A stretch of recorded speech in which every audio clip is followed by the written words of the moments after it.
சில செய்திகள் தான் சொன்னேன். உணவு என்பது மிகப்பெரிய கலை. அதில் திட்டமிடுதல் இருக்கிறது, அதில் ஆன்மீகம் அடங்கி இருக்கிறது. தெரியுமா? மடங்கள்ல சாப்பாடு போடும்போது தருமபுரம் போனா திருவாவூர் மடத்தெல்லாம் பழைய காலத்துல யாராவது உபதேசம்னு வந்தா போய் பிரசாதம் சாப்பிட்டு வா அப்படிம்பாங்க மடாதிபதிகள். அந்த இலை போட்டு அவன் சாப்பிட்டுக்கிட்டு இருப்பான். அப்ப குருமகா சன்னிதானம் இப்படி வருவாரு, எல்லாரையும் இப்படி கவனிப்பார். எல்லாருக்கும் எல்லாம் வந்துதா அப்படின்னு பார்ப்பார். பார்த்துட்டு அப்படி போனதுக்கு அப்புறம் அவன் எல்லாம் சாப்பிட்டதுக்கு அப்புறம் போய் அவர்கிட்ட உபதேசம் வாங்க போவான். கோபத்தை குறைச்சிக்க, ஏன் இவ்வளவு கோவப்படுற அப்படிம்ப. அவன் யோசிப்பான், நம்ம கோவப்படுறோங்கிறது எப்படி சன்னிதானத்துக்கு தெரிஞ்சது அப்படின்னு. அதிக காரத்தை உப்பை விரும்பி சாப்பிடுறவன் கோவப்படுவான், அதிக இனிப்பை விரும்பி சாப்பிடுறவன் பிடிவாதமா இருப்பான், ஒரு விஷயத்தை விட்டு கொடுக்க மாட்டான்.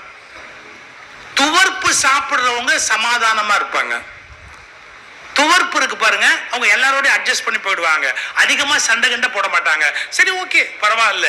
புளிப்பு சாப்பிடுறாங்க பாருங்க, அவங்க கொஞ்சம் டல்லா இருப்பாங்க. ஒரு அளவா சாப்பிடலாம், நிறைய புளிப்பா சாப்பிடுறாங்க இல்லையா, அவங்க எப்படின்னா தாமசம் அப்படிங்கிற ஒரு குணத்தோட தான் அவங்க இருப்பாங்க. இத மடாதிபதி பார்த்துருவாரு, எதை விரும்பி சாப்பிட்டான், புளிப்பையா உப்பையா இனிப்பையா காரத்தையா, அப்படியே போகும்போதே கவனிச்சிருவாரு. உபதேசம்னா வேற ஒண்ணுமே கிடையாது, சாப்பாட்டை பார்த்து அவனுக்கு உபதேசிப்பார். உங்களுக்கு இன்னும் ஒரு நுட்பமான விஷயத்தை சொல்லி முடிச்சிடுறேன் சார்.